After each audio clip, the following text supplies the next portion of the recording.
Mga kababayan, pasok, pasok, pasok muna kayo. Isang nagbabagang gabi sa ating mga solid viewers. Hapon o umaga kung nasan man kayo, ha? Sa ating mga kababayan sa Pilipinas at sa mga milyong-milyong OFWs na nagpupuyat sa buong mundo. May bulong-bulungan, ha? Ngayon mula sa katatapos lang na impeachment pre-trial conference dyan sa Senado. Isang malupit na blind item muna tayo, mga kapatid. Sino itong mga mambabatas at taga-usig na biglang nagka-panic mode habang nagmamarka ng libo-libong dokumento? Ha? Ang balita natin, desperado na raw dahil hindi nila makuha ang buong kontrol sa ilalatag na pre-trial order. Kaya ngayon, ang hirit ng mga trapolitiko, ha? Buksan daw ang tinatawag na green box at silipin pati BIR box. Teka muna, sinong itong mga opisyal na tinatawag nating tuplok? Ha? Booking ka na ba sa diskarteng urong sulong? Okay ha, ang truth bump natin ngayong gabi, desperado na ang mga politiko. Katatapos lang ng 5 araw na bakbakan dyan sa pre-trial conference dyan sa Senado. At dahil hindi umubra ang mga hirit nila, gustong-gustong pilitin at pabuksan ang mga sikretong dokumento. Kahit lumalabag na sa tamang proseso ng law at justice. Pero mga kaibigan pero ang hindi nila alam, sinalo sila ng nagbabagang supalpal at tsunaming resibo mula sa depensa. Kaya manatili kayo rito dahil hihimayin natin ang panibagong anggulo sa impeachment pre-trial nito na magpapakita kung bakit palpak ang kanilang mga ganti, mga kaibigan.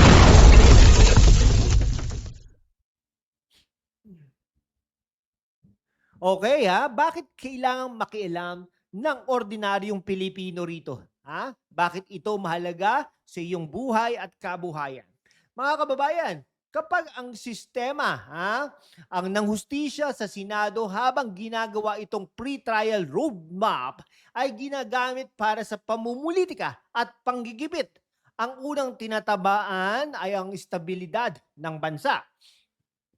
Kapag walang kapanatagan sa batas, apektado ang mga investment, apektado ang ekonomiya, at ang perang pinaghirapan ninyo para sa inyong savings at retirement ay nanganganib. Imbes na pag-usapan kung paano magkaroon ng passive income o paano magiging set for life ang mga mahihirap, ang inaatupag ng ilang taga-usig ay ang personal na agenda sa pre-trial. Kita nyo ang takbo ng diskusyon?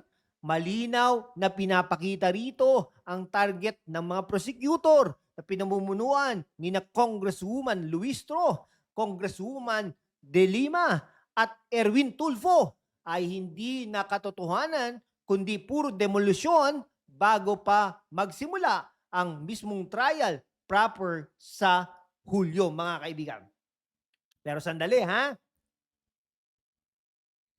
nagkamali sila ng kinalaban. Dahil ang depensa na pinamumunuan ni Atty. Sheila Sison kasama ang paninindigan ni Vice President Sara Duterte, hinarangan sila ng matibay na pader ng batas at maingat na pagmamarka ng ebidensya. Okay mga kaibigan panoorin muna po natin etong ating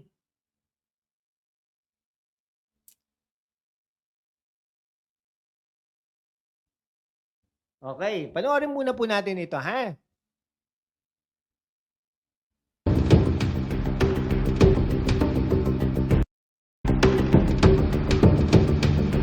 Ayan po, Vice President on trial. Ayan ano po, courtesy po ng GMA. Maraming salamat, GMA. Makaraan ang 5 araw natapos Ayan, 5 araw po nga ang ano nila may mga nagbalita po natin, may nagka-cutting classes pa diyan na ang pre-trial conference para sa impeachment Ayan, natapos po kahapon. trial ni Vice President Sara Duterte. Lumutang naman ang usapin. Ayan, ano po papakinggan po natin ito ng 4 minutes mga kaibigan, ha?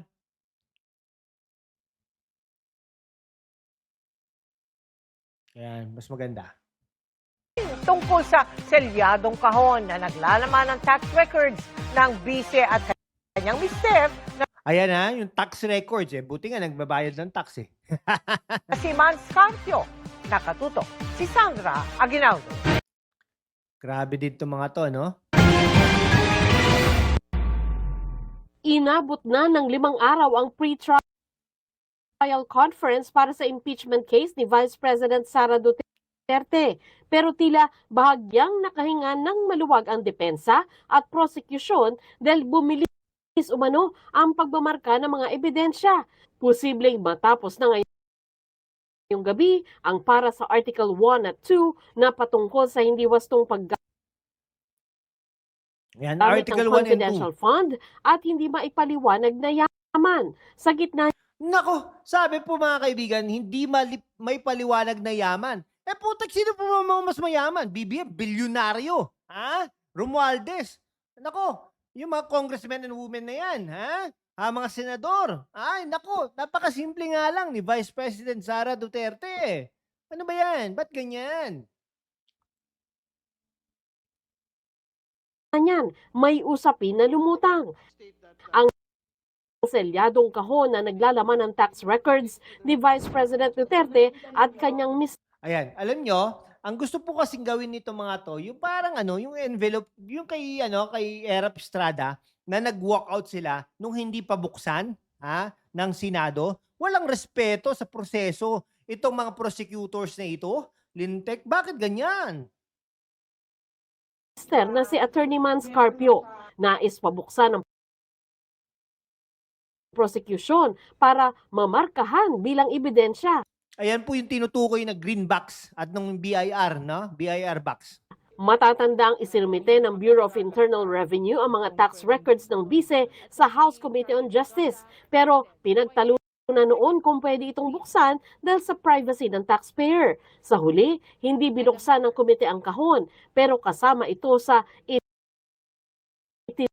Ayan. Kasi gagawin po nilang drama. Sa Committee on Justice na pinamumunuan ni Luis Tro, nung sa Kamara, nung nag-hearing sila doon, yung sa impeachment, nako po, hindi po binuksan. Alam nyo bakit? May plano po sila na sa Senado pabubuksan at kung sasabihin ng mga senador na hindi bubuksan, lintek, mag-walk out yung mga yan, pupunta sa street. Mga kaibigan, wala na pong sasama sa inyo.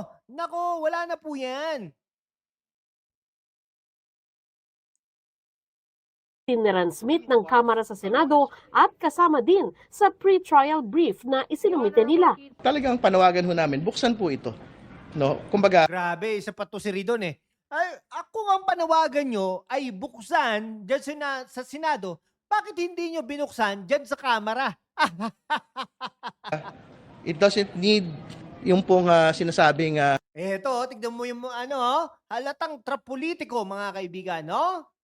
exemptions doon po sa code po ng BIR para mabuksan po ito pong box po na ito. Sapat-sapat na yung pong kapangyarihan ng Senate Impeachment Court para buksan po ito pong BIR.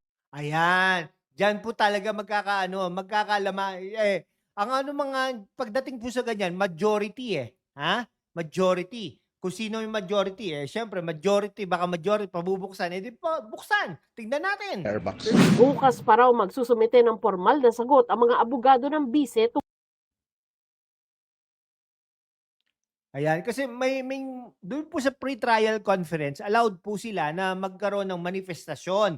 Tapos yung manifestation na yon, sasagutin po yan ng depensa. Hindi pa po yan sinasagot ng depensa. Sabi po ni Attorney Poa, na spokesperson at legal legal representative din ni VP Sara, no? So hintayin po natin ang legal genius ni Attorney Sheila Sison regarding this.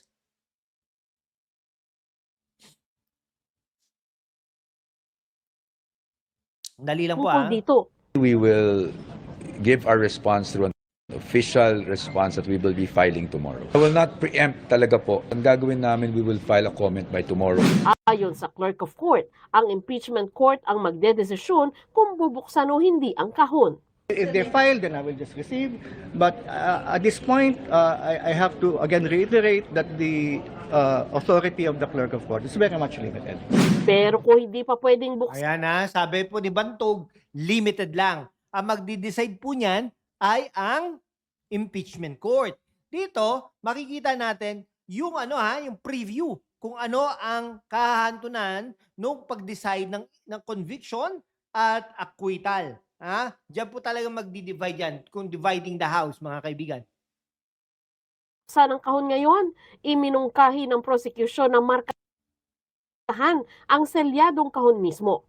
That is what we will insist on.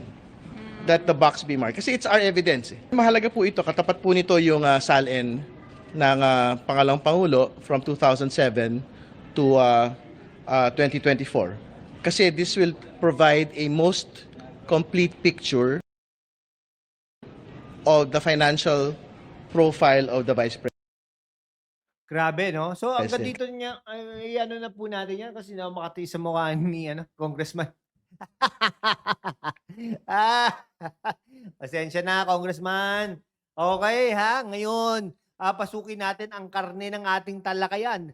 Tignan nyo, balitang ito, no? Diyan sa mga Grabe, ha? Ito ang sinasabi nating resibo.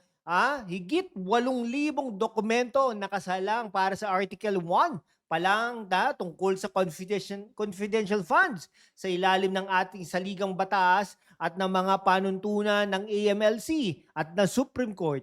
Hindi ka pwedeng basta-basta magbukas ng mga panid na kahon o ng tinatawag nilang green box at BIR documents ng walang tamang legal na proseso. Ang ginagawa ni Luistro at De Lima sa gitna ng pre-trial, humihirit ng kung ano-anong manifestasyon para dumaan sa shortcut.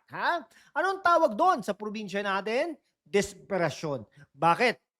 Dahil palpak ang mga nauunang hirit, kaya humihingi pa sila ng dagdag na oras at mga marking teams. Ngunit si Atty. Sheila Sison, katuwang ang paninindigan ni VP Sara Duterte, dinala sila sa eskwelahan. Sinupalpal sila base sa tamang jurisprudence ng impeachment court bilang isang tunay na eksperto at may matinding professional legal training. Ipinakita ng depensa kung paano ilatag ang bawat ebidensya na naaayon sa batas. Hindi katulad ng mga trapolitiko na nagmamadali at nagmamarunong. Okay, ang hatol nila ang tunay na good news dito ay gising na ang taong bayan habang binubuo itong pre-trial order. Hindi na uubra ang lumang estratehiya na matrapolitiko na daanin sa ingay at panggugulat ang kaso. Kung talagang handa kayo sa trial proper, ngayong Hulyo, ilatag nyo ang totoong ebidensya. Hindi yung sa pre-trial lang ay pilit na kayong naghahanap ng shortcut at sa mga sagradong dokumento. Okay, mga kababayan, sa mundo kung saan ang kasinungalingan ay nangingibabaw, ang katotohanan ng unang sinisikil. Pero kasama kayo, magpapatuloy tayo sa laban, walang takot, walang kinikilingan, at laging handa para sa bayan.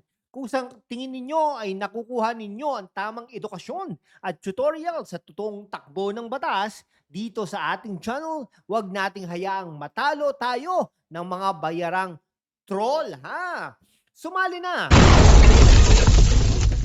Sumali na kayo sa aking YouTube membership sa #WalkWithLan at tulungan natin ang channel na maabot ang 100,000 subscribers. Ang inyong suporta, ang susi sa kalayaan natin para ipagpatuloy ang pagbabalita ng katotohanan. I-click ang join at subscribe button ngayon para sa tuloy-tuloy na lakas sa ating komunidad. We are on the road to 100,000 subscribers. To show the strength of our community, join us. Salamat at kita-kits sa susunod na banataan. So anong opinion nyo rito mga kapatid? Desperado na nga ba matrapolitiko sa kinalabasan ng pre-trial conference? I-comment ang inyong mga reaksyon sa chat box at ang ating babasahin yan mga kaibigan.